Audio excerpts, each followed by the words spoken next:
Women are miserable, and it's their fault. They broke the social contract. Men used to give gifts and do favors to women as a sign of their commitment. But what happens if women don't want commitment? They want compliance. What if all of his generosity is used to build her ego instead of their relationship? This is how femininity succumbs to corruption. By the end of this video, you'll understand how women's instincts can turn in on themselves. But let's start at the beginning. Guys, I literally cannot right now. He was sending me videos and pictures of the dinner he just cooked, and I was like, oh my god, that looks so good. I get a call from Uber. He sent me the fucking food. You have to marry this man! What? Does he have any friends? Like, I cannot. Standard. Wait, there's a no. Manger this week.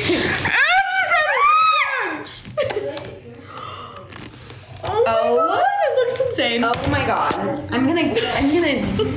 Wow. He cooked this. Do you want some? When's the wedding? When's the wedding? What is that? Plan it? This is a big ass bite. Here we go.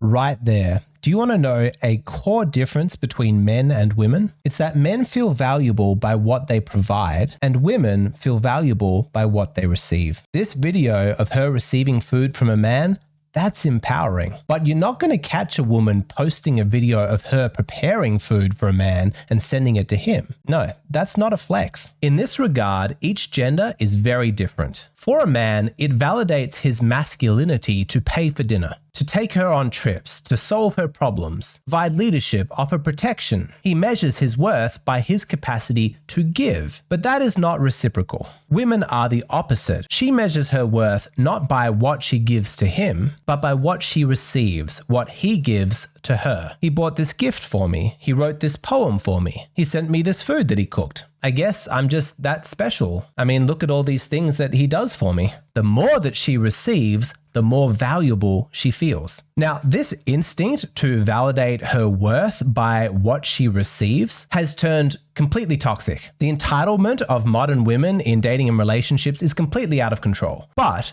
the original impulse, that instinct to receive, that's not inherently problematic. In fact, there were important evolutionary reasons why that instinct exists. Think about how biologically vulnerable women are in a state of pregnancy. She can't do much. She needs a man to provide, to protect. She's only going to want to mate with a man who she knows is going to stick around. And so she's only going to sleep with a man if he has proved his commitment and loyalty to her. And how does he do this? By giving her things. The more he gives her, the more he demonstrates how invested he is, the more he wins her trust. Now, like I said, this instinct is understandable. It can be expressed in a healthy way. But sadly, modern women are no longer content to be a part of a man's world. Instead, they want to consume it. Through an unholy alliance of consumerism, feminism, and social media, this instinct has been twisted from something that was protective into something that is toxic. The next time that you're on a date with a man, I want you to ask him,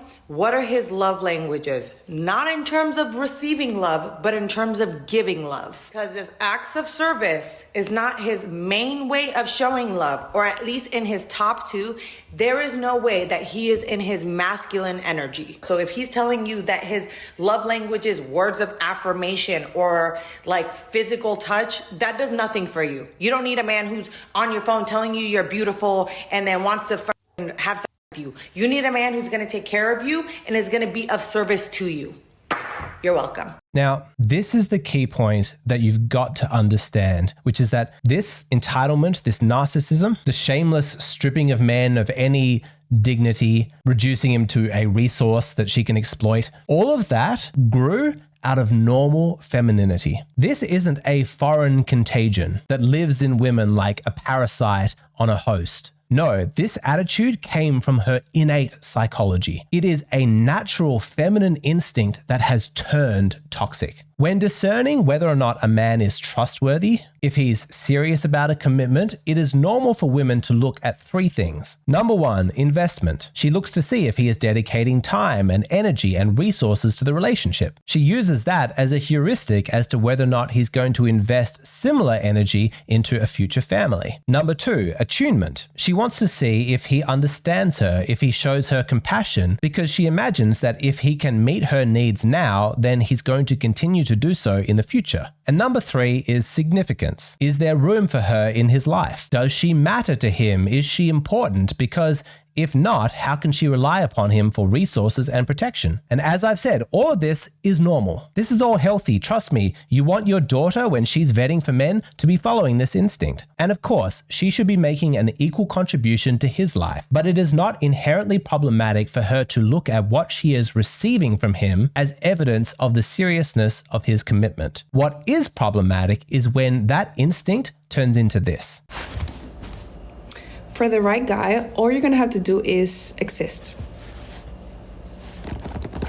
Thank you. But all of this begs the question, if this instinct is normal and healthy, then what the hell happened? How did women turn into this? Well, let's break it down. In this video, I'm going to explore these three methods that women use and explain the specific ways that they have been twisted and corrupted into the toxic femininity that we see today. Seriously, with all of the dysfunction in society, it's easy to get depressed. And sometimes the only thing that can cheer me up are the belts that I have from Anson Belt and Buckle. Okay, I exaggerate, but I swear, every time I use one of these belts, it puts a smile on my face because it is so satisfying to use a product that just works perfectly. In the past, I've never liked wearing belts. Like, you have to do it because otherwise your pants fall down. But I could never get the perfect fit because one hole was always too tight and the other one was too loose. So I just found belts annoying. But Anson Belt and Buckle have revolutionized the way that you wear pants. Their belts use a micro-adjustable track system that works on quarter-inch increments. It's so comfortable, you can hear it click into place with a perfect fit every single time. I threw out my old belts. I don't need them anymore. Anson Belt and Buckle have a unique design system that allows you to mix and match any belt with any buckle, allowing you to completely customize your outfits. There's a reason why men love this product. It's because it really delivers. That's why they have over 40,000 five-star reviews. They built their brand on trust. These guys are family owned, and all of their belts come with a lifetime functionality guarantee. Plus, they have a huge range to choose from. And because Anson Belt and Buckle are sponsoring today's video, when you click the link in the description box or scan this QR code to build a box set, you're going to get 2 bonus pieces, a buckle and a strap completely free. That's 3 buckles and 3 straps, which can be mixed and matched to give you 9 unique belt combinations, all in one box. This is an exclusive deal. You won't get it anywhere else. So click the link, build your set, and upgrade your belt game today. If you're a man and you want to talk to me, at this point, you got to put a deposit down. If it doesn't go well, you don't get your money back. If it goes well, you still don't get your money back, but at least it was paid. Buying a woman gifts and spending money on her used to be a relatively straightforward way of demonstrating your sincerity. You buy her flowers or jewelry, and in so doing, you handicap your individual self, reducing your total resources to invest in the relationship. When you spend money on her to take her on holiday or to pay for meals, it signals that you're no longer just thinking about yourself, you're thinking about us. But now, men are increasingly reluctant to spend money on women. They don't want to play that game anymore. Hey babe, how are you not embarrassed when you ask a woman to split the bill or to go 50-50 in a relationship with you? But I'm truly asking this question. Why are you not embarrassed as a man? I'm happy to answer this. Men are not embarrassed because it is women who broke the social contract. You see, men dropped out the moment that women stopped using the money that was spent on them as an indicator of the relationship and the commitment, and instead used it to boost her ego and enhance her status. You've got women who tally up all of the gifts that men buy them, and it has nothing to do with the level of commitment in the relationship. Instead, it's all about her and how desirable she is. Show you everything that my boyfriend got me for my birthday. He literally did so well and he spoiled me rotten and I had the best birthday week ever. This birthday haul showing all the things that a boyfriend buys you on your birthday. This is a big genre on TikTok, and it's highly questionable whether or not the true purpose is showing gratitude and appreciation for the boyfriend, or if it's just a way to flex to other women, to show off. I guess I'm just this desirable. I guess I'm just this special. I mean, look at all the things that he bought me. I doubt that it is an accident that the moment that she received the food, her first instinct was to pull out the phone and document it for social media. Because it's not enough that her friends were jealous. No, you've got to tell the whole world how desirable you are. You've got to advertise it. Look what men do for me. Women's instincts for comparison with other women, for status, for popularity, that was already reasonably volatile. Social media just poured petrol on the flame. And sadly, it has also perverted women's instinct for attunement. It is extremely reassuring for a woman when a man demonstrates that he understands her. He is attuned to her emotions. He knows what she's feeling. And listening to that, that sounds reasonable. That instinct sounds perfectly normal. Except increasingly, women are no longer satisfied with simply being cared for. Now they want to be catered to. Hot take, but I think that if you're really your man's dream girl and he's absolutely in love with you and head over heels obsessed with you, he wouldn't be letting you sit there at a job that absolutely makes you fucking miserable. He'd tell you quit the job, that he's got you, he'll take care of you, and he'll figure out a way.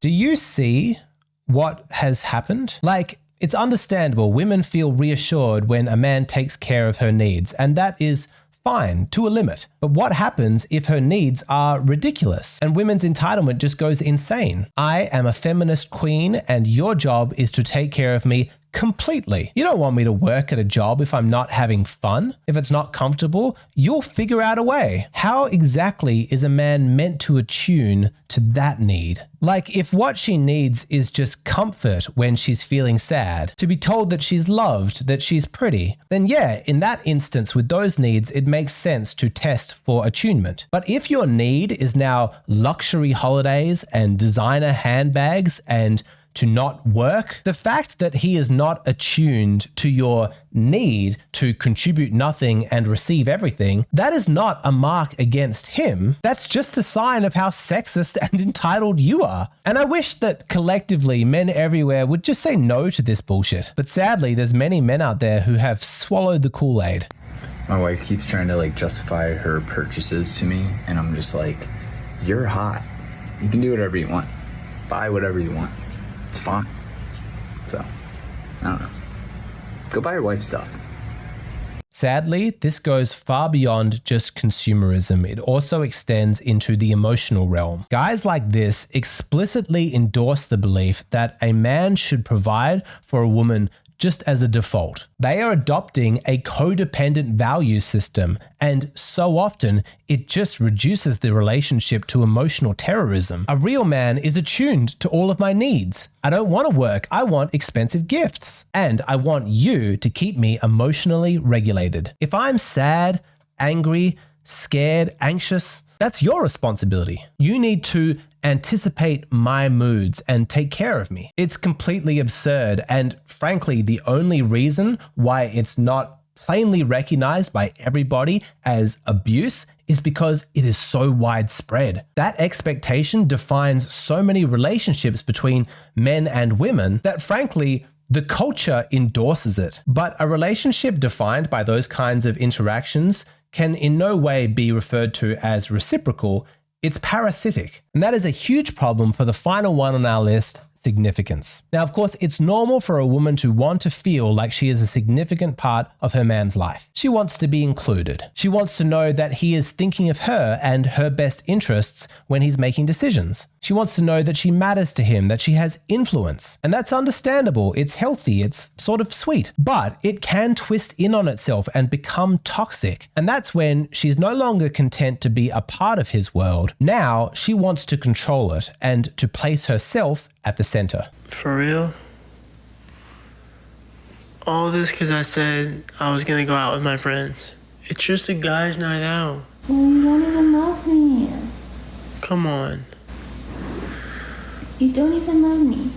This is a complete perversion of a woman's need to belong. At this stage, it's no longer just about her being included. Now it is about owning his world. For some women, what makes her feel safe is when a man sacrifices his comfort for hers. She doesn't want him to remind her to bring a jacket. She wants him to give her his jacket so that he's cold and shivering and she's toasty and warm. That's better in her mind. She likes it when he puts aside his needs for hers, when he censors his opinions and squashes his desires so that she always gets what she wants. But that is not love. That is voluntary self-erasure. And it's incredibly sad that some women cannot distinguish between those two. It's toxic. And it's so disappointing to see how many men are willing to go along with that. You ever look at your girl and realize, I have to get rich now? I have to get rich now. Like, it's not even optional at this point. You know, like, this isn't the kind of woman that can be out here splitting the bill with me at the Olive Garden. Okay? You know, she asked me what I wanted for my future the other day, and I said, ma'am, I want to financially match your face. Okay? I want to casually say, let's go, when she mentions a weekend trip to Italy. You know, this isn't the type of woman you surprise with a Costco run. This is the kind of woman you surprise with a trip to the airport. Okay? Like, this is a woman that deserves a house with stairs. Roses on a Tuesday for no apparent reason. Okay? And, you know, it's not that I'm insecure. It's just that I'm painfully self-aware. You know, she's out here glowing, and I'm wearing the same 5 t-shirts I've had for the last 7 years. I want to spend the rest of this video talking about this guy and his attitude. It generates so much contempt from me, but also compassion. Like, you've got to feel sorry for somebody who's that lost. But I want to use this to do a broader exploration of the impact that these modern entitlements from women, that attitude, what impact it has on men. How this is messing with men's understanding of themselves, their self-worth, what their role is. And of course, I want to propose a healthier alternative, one that promotes dignity for the man and for the woman. If you're interested in listening to all of that, this video continues on Patreon. That's where I post the full-length versions of all of my videos. What you see here on YouTube, these are just the shortened, abridged versions. If you like my videos, which I think you do, since you've watched this one all the way to the end, I guarantee you're going to love my Patreon content. It goes into a lot more depth. There's a link in the description box below. Click on it, come sign up. I'd love to see you over there.